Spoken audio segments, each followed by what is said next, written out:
Dako og kausaban alang sa seguridad sa mga motorista ug mga biyahedor nga buot molabay sa may National Highway, partikularmente sa may Crossing Cuevas nga sakop sa may Cuevas, Trinto, Agusan del Sur. Kini ang gipadayag ni Danilo Nasilia, driver ug residente sa mong lugar. Sumala pa niini nga dakong tabang ang gimugna nga rotunda gikan sa pagmugna niini nahimong hapsay ang kadalanan ug wala na mga natala nga dagkong disgrasya sa lugar nga mobiyahe gikan sa nagkalaing destinasyon. Grabing disgrasya karon nga na plaster na ang kuan, ang crossing diri ko sa Cuevas. Nga na wala ayoy nakita na ko nga na disgrasya diri dapita nga lugar.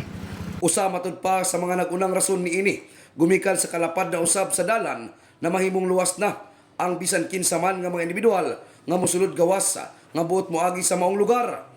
Mapasalamaton usab si punong barangay Raul Granada tungod sa dakong kantidad sa maong proyekto nga diin mukabat sa 120 milyones pesos ang nagasto sa maong proyekto gikan sa kauluhan nga mao'y naghatag og seguridad sa mga katawhan nga lumalabay sa maong lugar.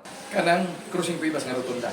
Kaya Crossing Cuevas nga rotunda, last year gyapon na manhuman, stream man siguro na opening baseball, padayon paghihapon ang kanang ang kanang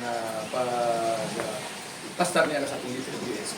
Regarding sa kining amount, more than 120 million na siguro ang nasunod sa atong national government. Kung madumduman, dili na maihap ang mga nadisgrasya kaniadto dinhi sa maong lugar. Apan sa pagkakaroon kung atong makita ang rotunda, nahimong safety ang dagan sa mga motorista, ingon man mga biyahedor nga buot moagi dinhing dalana. In the heart of changing lives, kini si Brigada Peter Loloy Abulok, Brigada News.